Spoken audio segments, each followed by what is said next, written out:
Hello everyone, it says I'm live, so I'm just going to go ahead and assume that I am indeed live.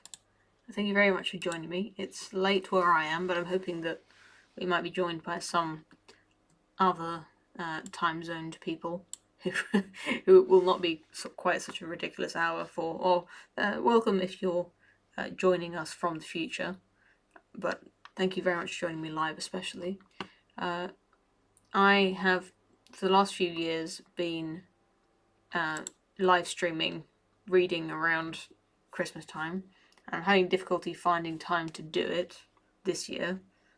So while I would usually be in bed at this hour, I think there is something quite Christmassy about staying up late. So here we are. It's late, but let's try anyway. I'll see if my brain will let me read words aloud to you. We're not going to finish it tonight, but I hope we can get a good start on it so that over the next few days of Christmas period we can maybe make some good progress on this book. I've read it before. I've also watched the TV movie that was made of this book, and I liked both. It's nice and Christmassy. For those of you who are not familiar with the Terry Pratchett Discworld universe, this is a magical world where death is a character that features prominently. You don't really need to know that much about it, but it's a fantastical world with magic and wizards and witches and all sorts. And they don't celebrate Christmas there. I can't remember what they call it. They celebrate a similar kind of story, a similar kind of holiday, or a day of a Christmas time, and instead of Father Christmas they have the Hogfather. My lights have just gone off, so I'm just going to get Alexa to turn them back on again. Alexa, living room lights to 80. Alright. Yes, David Jason played Rincewind in the Discworld adaptations. I don't know if that character is in the Hogfather though. He might be. I don't remember what role he plays if he is in it. So, yeah, Death is a beloved character of the Terry Pratchett novels. Let's just get right into it. I'm not here to chat. I'm here just to read. And Merry Christmas, everyone. This is, I guess, the prologue. Everything starts somewhere, although many physicists disagree. But people have always been dimly aware of the problem with the start of things. They wonder aloud how the snowplow driver gets to work, or how the makers of dictionaries look up the spelling of the words. Yet there is a constant desire to find some point in the twisting, knotting, ravelling nets of space-time on which a metaphorical finger can be put to indicate that here is the point where it all began. Something began when the Guild of Assassins enrolled Mr. Teatime, who saw things differently from other people, and one of the ways that he saw things differently from other people was in seeing other people as things. Later, Lord Downey of the Guild said, "We took pity on him because he'd lost both parents at an early age. I think that, on reflection, we should have wondered a bit more about that." But it was much earlier than that when most people forgot that the very oldest stories are, sooner or later, about blood. Later on, they took the blood out to make the stories more acceptable to children, or at least to people who had to read them to children rather than the children themselves, who, on the whole, are quite keen on blood provided it's being shed by the deserving. There's a footnote here, but I don't know how to follow it. There's a little link. Uh-oh. Okay. That is to say, those who deserve to shed blood, or possibly not. You never know with these kids. Oh my goodness. This is navigating this as a PDF is a nightmare. Please excuse me. What on earth? Okay. Let's just lose the little scroll bar. I think we might have to skip the footnotes, even though I do love to read the footnotes of Discworld novels. It's just too confusing. The footnotes are at the end of the book, as they would be in a proper sort of non-fiction book. They're more sort of punchlines in these stories.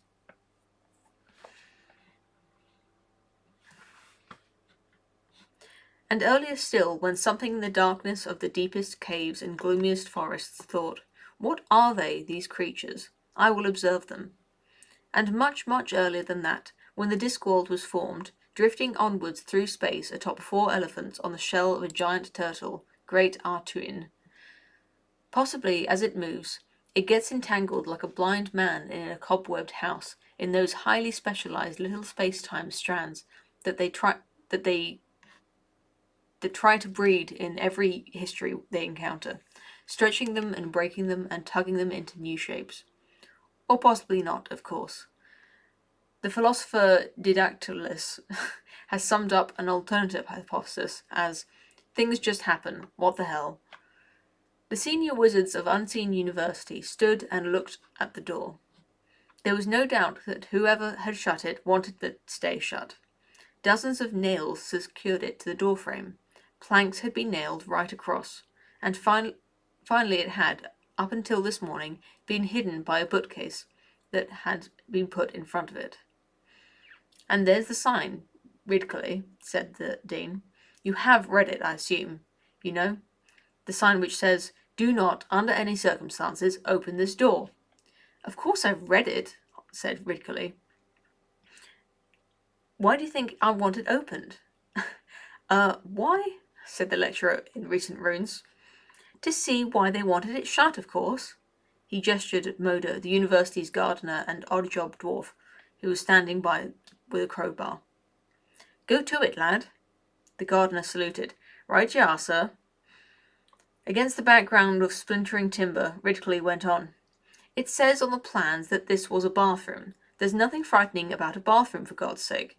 I want a bathroom. I'm fed up with sluicing down with you fellows. It's unhygienic. You can catch stuff. My father told me that. Where you get lots of people bathing together, the Veruca gnome is running around with his little sack." "Isn't that the Tooth Fairy?" said the Dean sarcastically. "I'm in charge here, and I want a bathroom of my own," said Ridley firmly.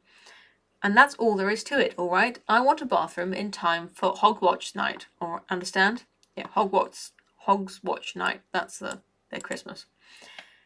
And that's a problem with beginnings, of course. Sometimes, when you're dealing with occult realms that have quite different attitude to the time, you get the effect a little way before the cause.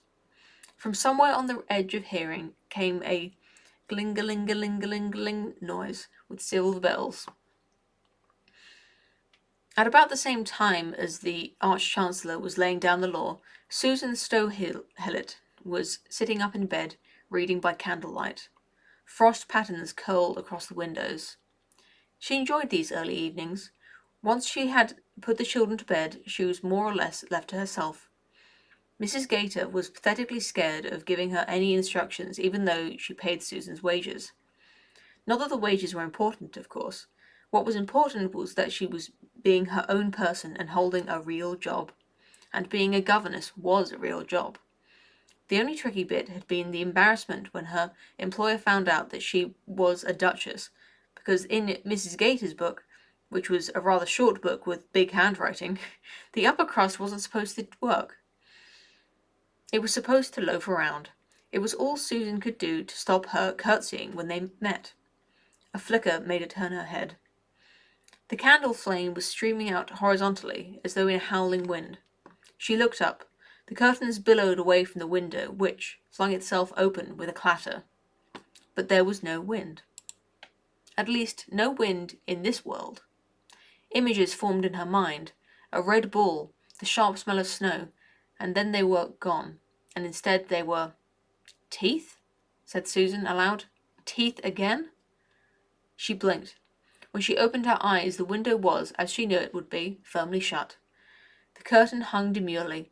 The candle flame was innocently upright. Oh no, not again. Not after all this time. Everything had been going so well. "Susan?"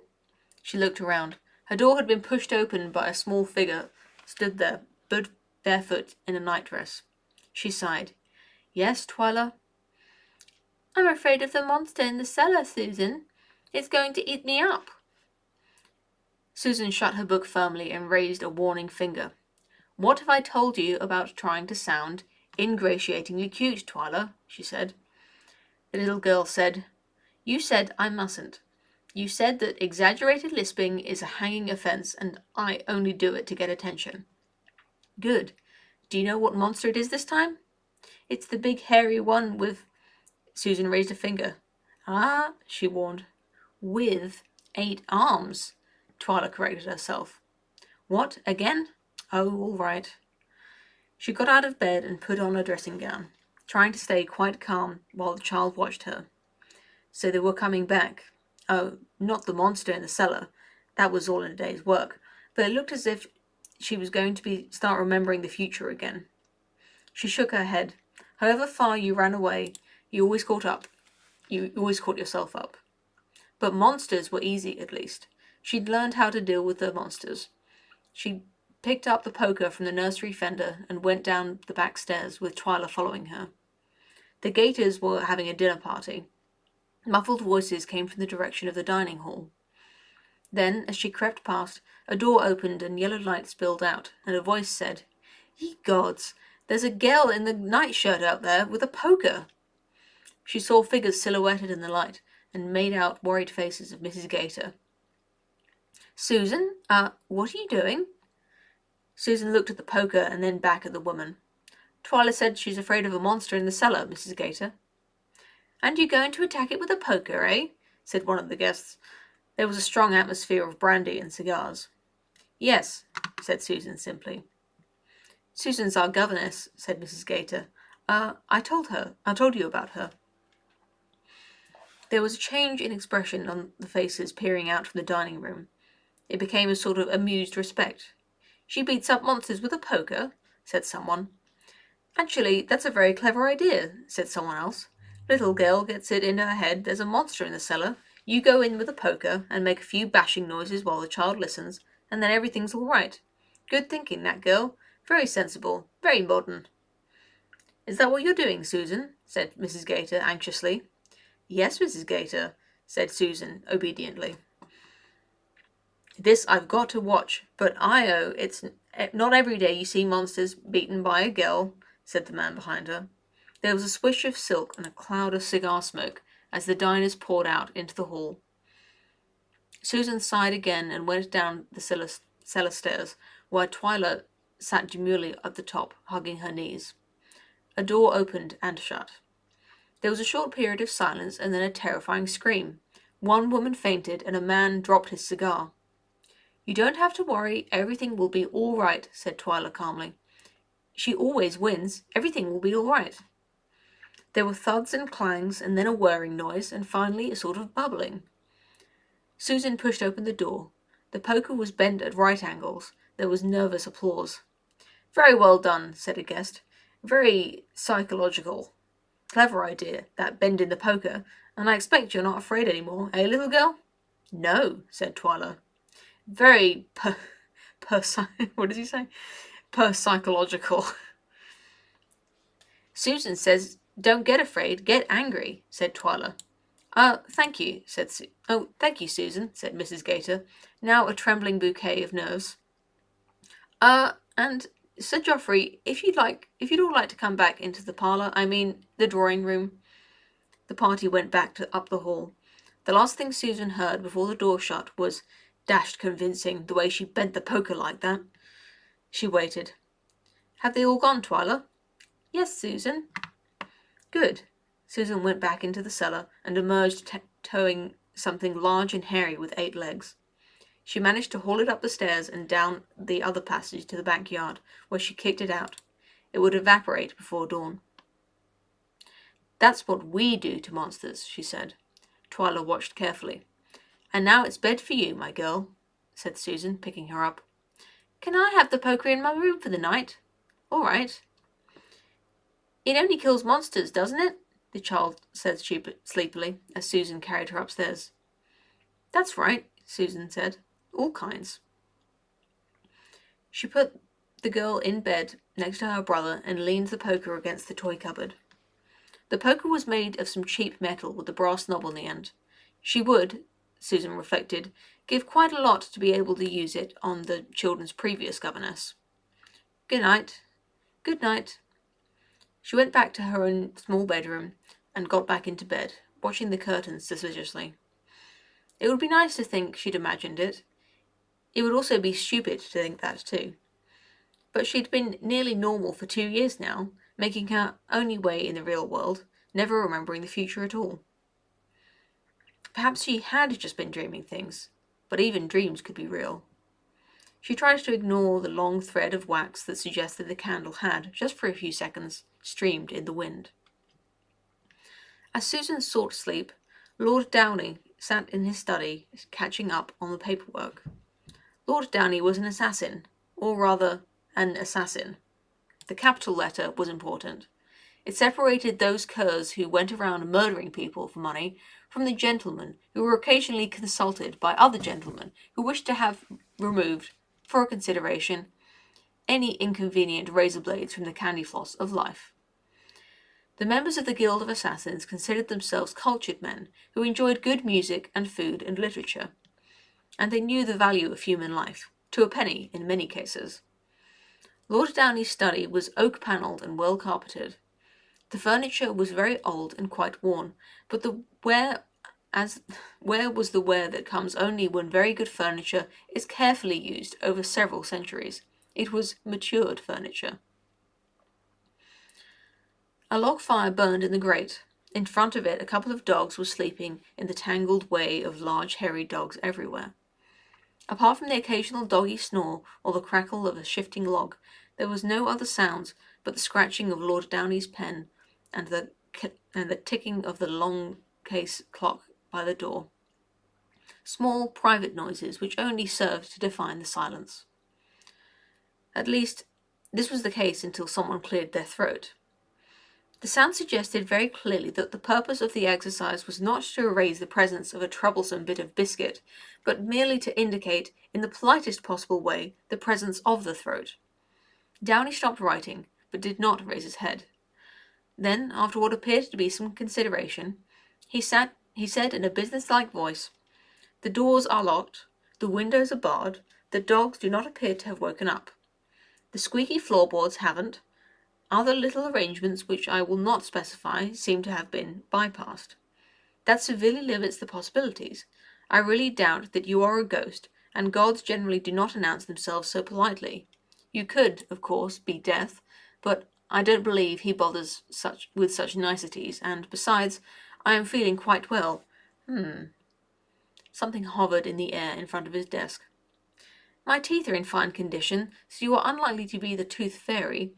I've always found that a stiff brandy before bedtime quite does away with the need for the Sandman, and since I carry a tune quite well, I suspect I'm not likely to attract the attention of Old Man Trouble.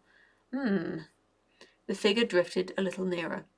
I suppose a gnome could get through a mouse hole, but I have traps down, Downey went on. Bogeymen can walk through walls, but would be very loath to reveal themselves. Really, you have met me at a loss. Then he looked up. A grey robe hung in the air. It appeared to be occupied, in that it had a shape, although the occupant was not visible. A prickly feeling crept over Downey, that the occupant wasn't invisible, merely not, in a physical sense, there at all. "Good evening," he said.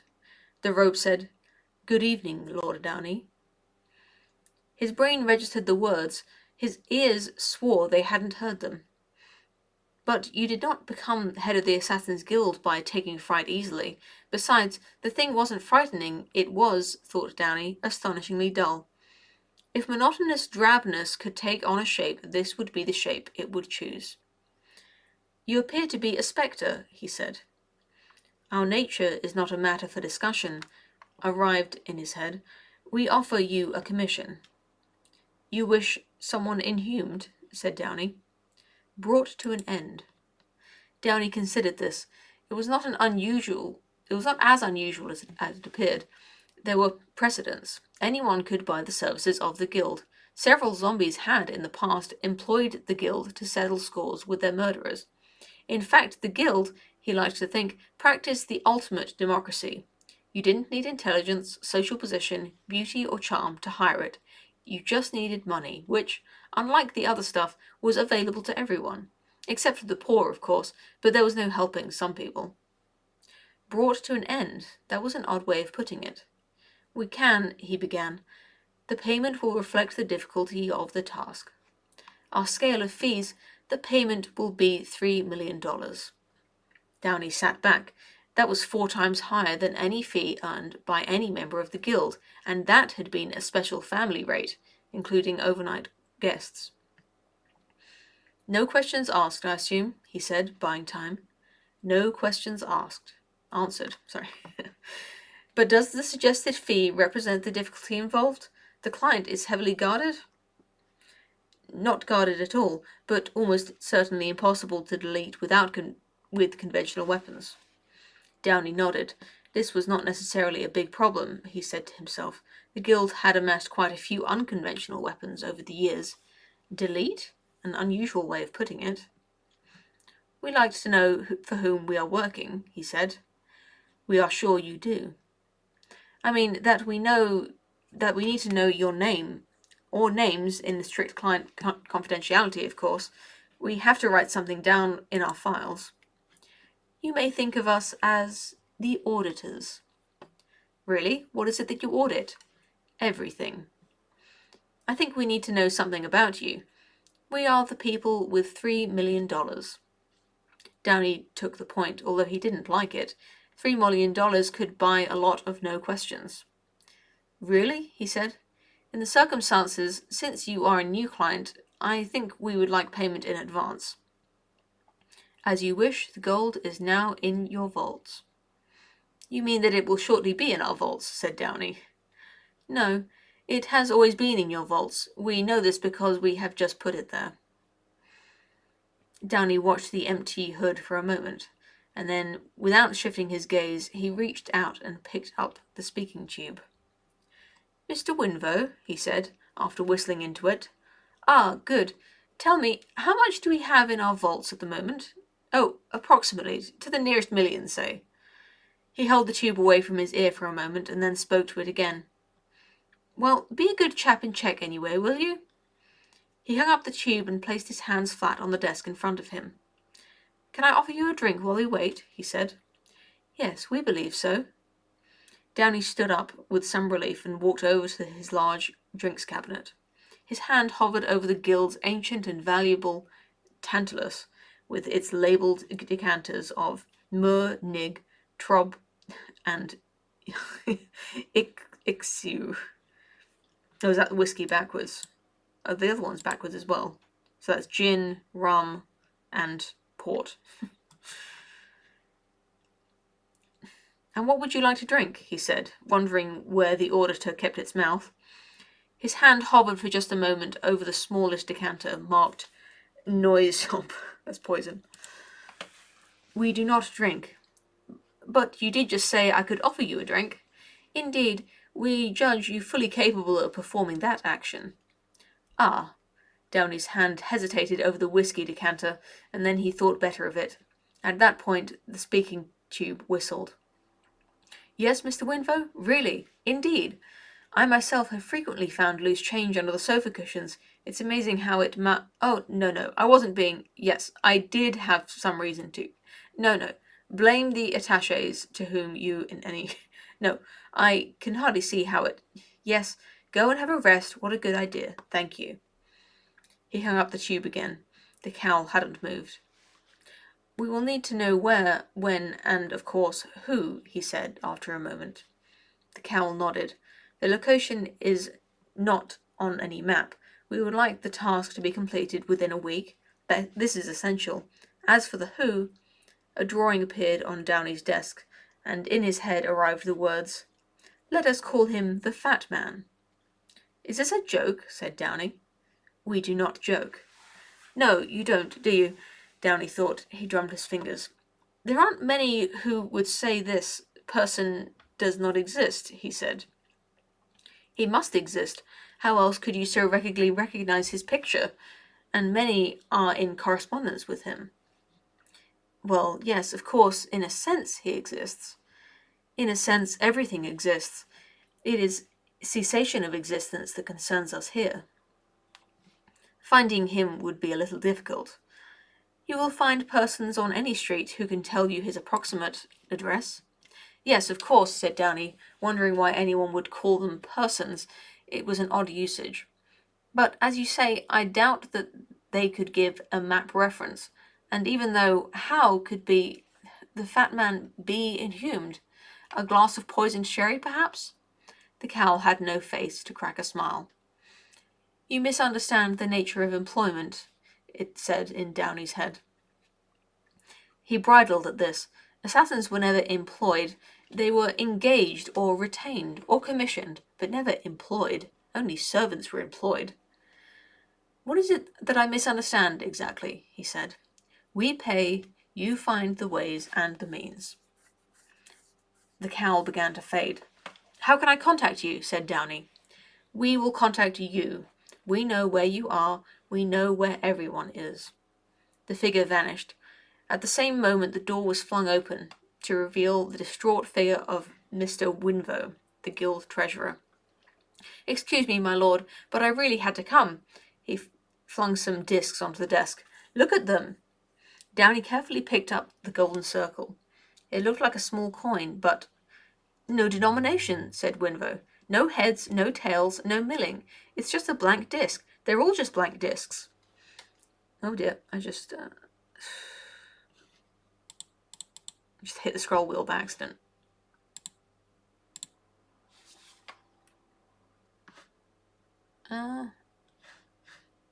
Okay.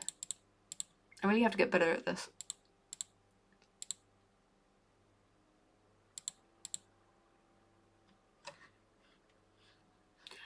Blank discs, he said, of pure gold. Winvo nodded mutely. That, said Downey, will do nicely.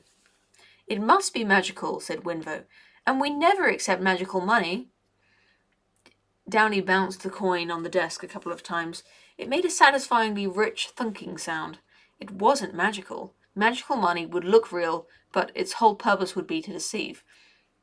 But this didn't need to ape something as human and unadulterated as mere currency. This is gold.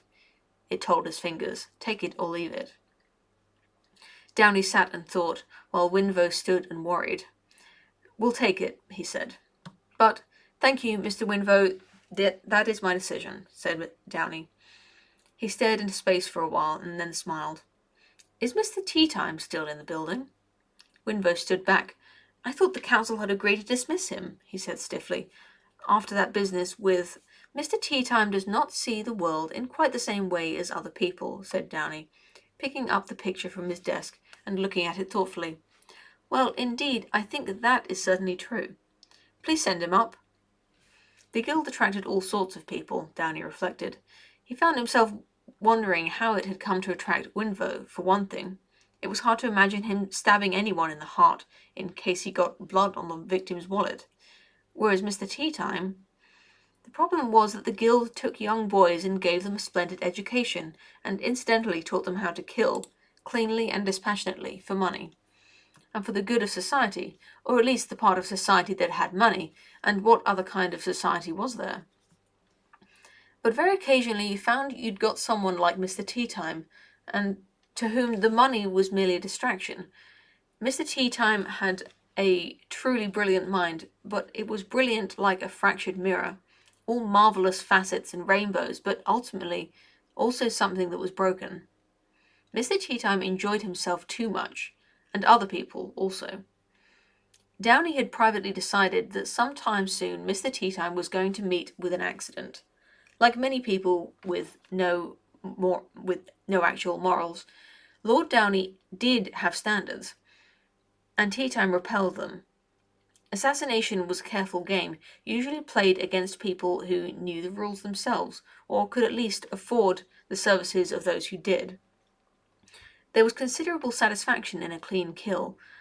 What there wasn't supposed to be was pleasure in a messy one. That sort of thing led to talk. On the other hand, Teatime's corkscrew of a mind was exactly the tool to deal with something like this, and if he didn't, well, that was hardly Downey's fault, was it? He turned his attention to the paperwork for a while. It was amazing how the stuff mounted up, but you had to deal with it. It wasn't as though they were murderers, after all. There was a knock at the door. He pushed the paperwork aside and sat back. Come in, Mr. Teatime, he said. It never hurt to put the other fellow slightly in awe of you. In fact, the door was opened by one of the guild servants, carefully balancing a tea tray. "Ah, Carter," said Lord Downey, recovering magnificently. "Just put it on the table over there, will you?" "Yes, sir," said Carter. He turned and nodded. "Sorry, sir, I will go and fetch another cup directly, sir." "What?" "For your visitor, sir." "What visitor?" "Oh, when Mr. Teatime—" He stopped. He turned. There was a young man sitting on the hearthrug, playing with the dogs. "Mr. Teatime!" "It's pronounced Tia-time, sir," said...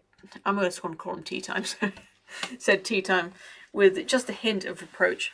"Everyone gets it wrong, sir." "How did you do that?" "Pretty well, sir. I got mildly scorched on the last few feet, of course." There were some lumps of soot on the hearthrug. Downey realised he'd heard them fall, but they hadn't been particularly extraordinary. No one could get down the chimney. There was a heavy grid firmly in place near the top of the flue. "But there's a blocked-in fireplace behind the old library," said Teatime, apparently reading his thoughts. "The flues connect under the bars. It was really a stroll, sir." "Really?" "Oh, yes, sir." Downey nodded. The tendency of old buildings to be honeycombed with sealed chimney flues was a fact you learned early in your career, and then, he told himself, you forgot. It always paid to put the other fellow in awe of you, too. He had forgotten that they taught that, too. "The dogs seem to like you," he said. "I get on well with animals, sir." Teatime's face was young and open and friendly, or at least it smiled all the time, but the effect was spoiled for most people by the fact that it had only one eye. Some unexplained accident had taken the other one, and the missing orb had been replaced with a ball of glass. The result was disconcerting, but what bothered Lord Downey far more was the man's other eye, the one that might loosely be called normal. He had never seen such a small and sharp pupil. Teatime looked at the world through a pinhole. He found he'd retreated behind his desk again. There was that about Teatime. You always felt happier if you had something between you and him. "You like animals, do you?" he said. I have a report here that says you nailed Sir George's dog to the ceiling." "Couldn't have it barking while I was working, sir." "Some people would have drugged it." "Oh," Teatime looked despondent for a moment, and then he brightened. "But I definitely fulfilled the contract, sir. There can be no doubt about that, sir." He checked Sir George's breathing with a mirror. "I checked Sir George's breathing with a mirror as instructed. It's in my report." "Yes, indeed." Apparently the man's head had been severed feet from his body at that point. It was a terrible thought that Teatime might see nothing incongruous about this. "And the servants?" he said. "Couldn't have them bursting in, sir." Downey nodded, half hypnotized by the glassy stare and the pinhole eyeball. "No, you couldn't have them bursting in, and an assassin might well face serious professional opposition, possibly even by people trained by the same teachers. But an old man and a maidservant who'd merely had the misfortune to be in the house at the time. There was no actual rule, Downey had to admit. It was just that, over the years, the guild had developed a certain ethos, and members tended to be very neat about their work, even shutting doors behind them and generally tidying up as they went. Hurting the harmless was worse than a transgression against the moral fabric of society. It was a breach of good manners. It was worse even than that. It was bad taste, and there was no actual rule. "What was all that, wasn't it, sir? That was all right, wasn't it, sir?" said Teatime, with apparent anxiety. "It, lacked elegance," said Downey. "Ah, thank you, sir. I am happy to be corrected. I shall remember next time." Downey took a deep breath. "It's about that I wish to talk," he said. He held up the picture of... what had the thing called him? The Fat Man? "As a matter of interest," he said, "how would you go about inhuming this gentleman?" Anyone else, he was sure, would have burst out laughing. They would have said things like, "Is this a joke, sir?" Teatime merely leaned forward with a curious, intent expression. "Difficult, sir." "Certainly," Downey agreed. "I would need some time to prepare a plan, sir," Teatime went on. "Of course," and there was a knock at the door, and Carter came in with another cup and a saucer. He nodded respectfully to Lord Downey and crept out again. Right, sir, said Tea Time. I'm sorry, said Downey, momentarily distracted. I have now thought of a plan, sir, said Tea Time patiently. You have? Yes, sir. As quickly as that? Yes, sir. Ye gods! Well, sir, you know we are encouraged to consider hypothetical problems.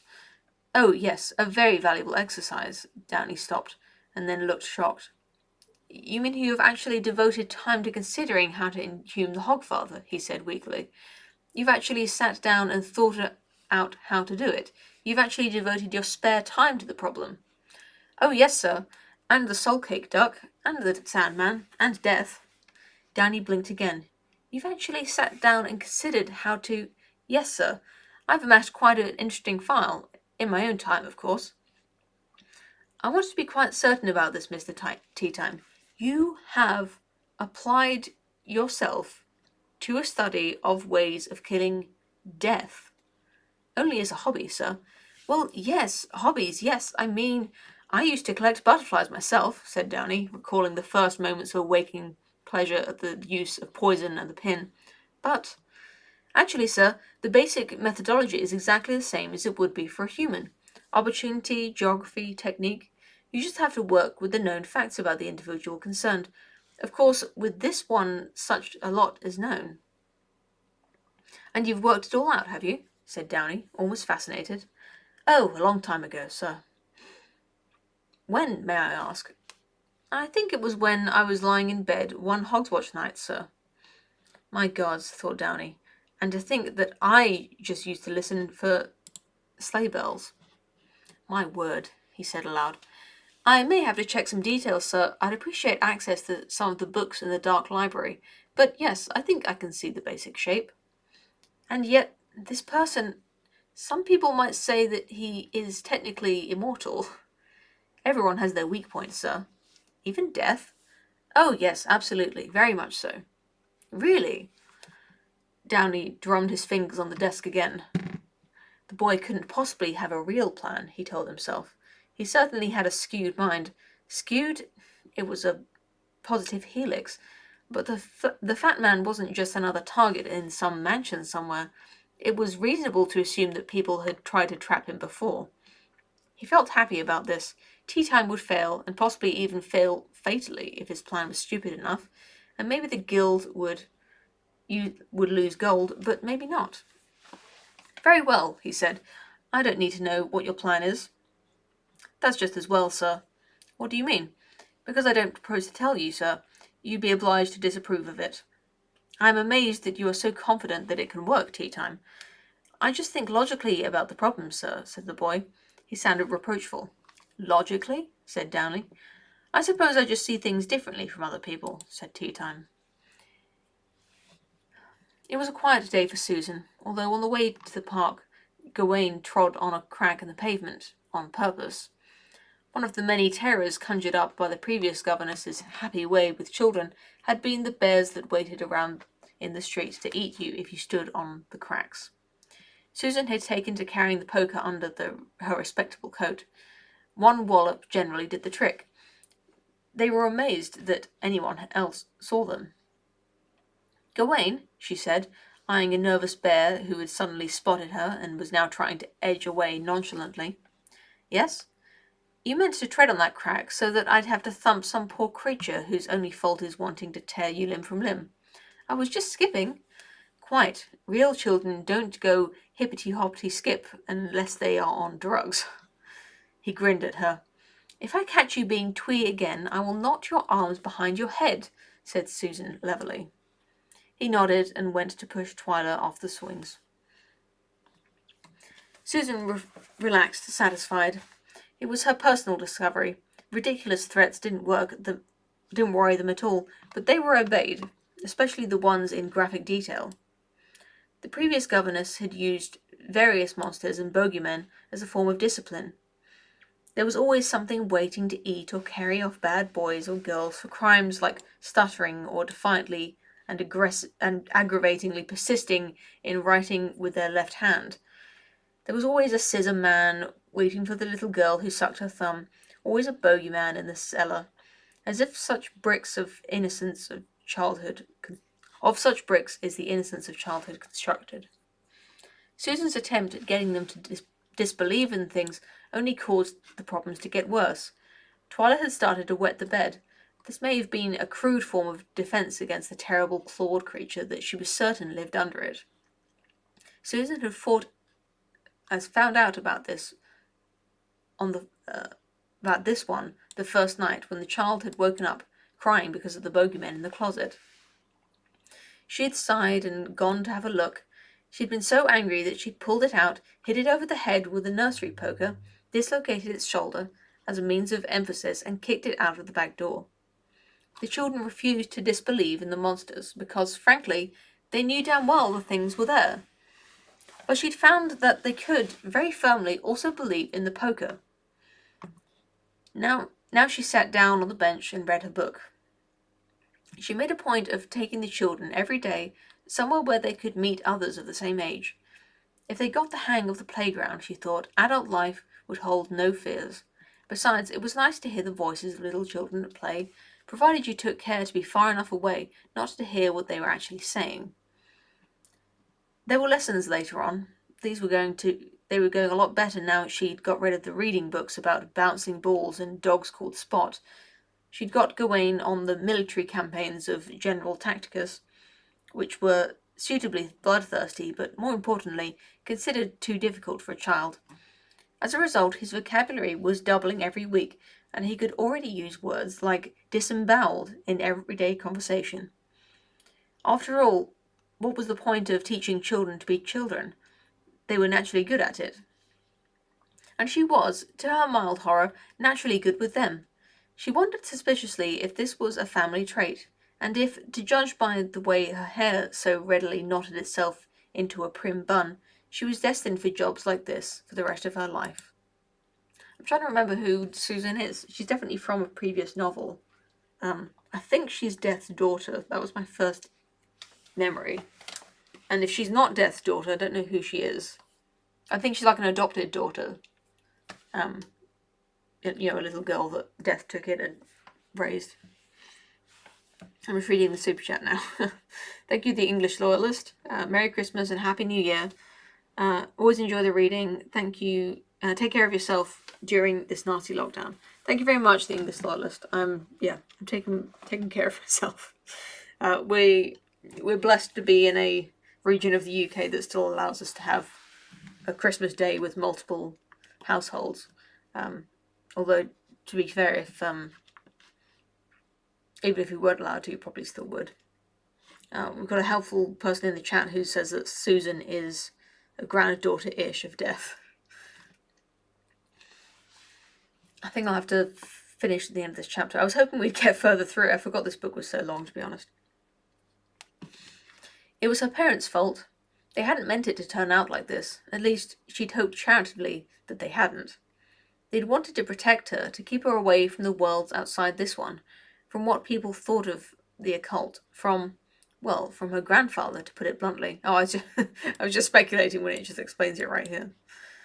This had, she felt, left her a little twisted up. Of course, to be fair, this wasn't a parent's job. The world was so full of sharp bends that if they didn't put a few twists in you, you wouldn't stand a chance of fitting in. And they'd been conscientious and kind, and given her a good home, and even an education. It had been a good education too, but it had only been later on that she'd realised that it had been an education in, education. It meant that if ever anyone needed to calculate the volume of a cone, they could confidently call on Susan Stohellet. Anyone at a loss to recall the campaigns of General Tacticus, or the square root of 27.4, would not find her wanting. If you needed someone who could talk about household items and things to buy in the shops in 5 languages, then Susan was at the head of the queue. Education had been easy. Learning things had been harder. Getting an education was a bit like a communicable sexual disease. It made you unsuitable for a lot of jobs, and then you had the urge to pass it on. She'd become a governess. It was one of the few jobs a known lady could do, and she'd taken to it well. She'd sworn that if she did indeed ever find herself dancing on rooftops with chimney sweeps, she'd beat herself to death with her own umbrella. After tea, she read them a story. They liked her stories. The one in the book was pretty awful, but the Susan version was well received. She translated as she read. And then Jack chopped down the beanstalk, adding murder and ecological vandalism to the theft, enticement, and trespass charges already mentioned, but he got away with it and lived happily ever after without so much as a guilty twinge about what he had done. Which proves that you can be excused just about anything if you're a hero, because no one asked inconvenient questions. And now, she closed the book with a snap, it's time for bed. The previous governess had taught them a prayer which included the hope that some god or other would take their soul if they died while they were asleep, and, if Susan was any judge, had the underlying message that this would be a good thing. One day, Susan averred, she'd hunt the woman down. "Susan," said Twyla from somewhere under the blankets. "Yes?" "You know last week we wrote letters to the Hogfather?" "Yes." "Only, in the park Rachel said he doesn't exist, and it's your father really. And everyone else said she was right." There was a rustle from the other bed. Twyla's brother had turned over and was listening surreptitiously. Oh dear, thought Susan. She had hoped she could avoid this. It was going to be like that business with the soul cake duck all over again. "Does it matter if you get presents anyway?" she said, making a direct appeal to greed. "Yes." Oh dear, Susan sat down on the bed, wondering how the hell to get through this. She patted the one visible hand. "Look at it this way, then," she said, and took a deep mental breath.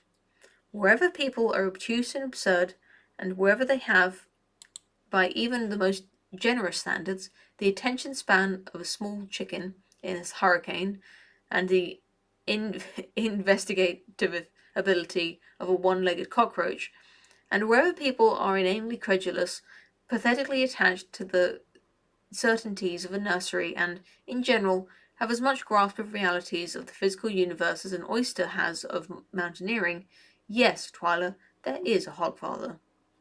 There was silence from under the bedclothes, but she sensed that the tone of voice had worked. The words had meant nothing. That, as her grandfather might have said, was humanity all over. "Good night." "Good night," said Susan. That's probably a good place to stop. I need to go to bed. I'm so tired and my throat hurts. What would be managed? 7%? It's pathetic. I was kind of thinking of reading this and skipping some of the chapters. The book is divided into several different narratives. And it's possible we could get through the story if we just skipped all of the wizard chapters. I don't think you're actually directly linked to the sort of main story about death. If you're wondering, by the way, this I don't think I mentioned this book, The Hogfather. It's the main gist of the story is it's kind of like the Nightmare Before Christmas, where you've already seen that the assassins have been commissioned to kill the Hogfather, and some way or another the death ends up taking over for the job, basically, for 1 year. And so it's a good story. I like this book. I don't think we'll be able to get to the end of it before Christmas, maybe before New Year. I don't know. If I start it and you enjoy it, then please go read it. This is the Kindle version, and it only costs $1.99. I don't know if it's on sale or what, but go ahead and read the rest if you're enjoying it. This may be the last time I'm able to actually stream this, so we'll see. Thank you very much for joining me, though, and I hope to see you again soon. Have a good night, everyone.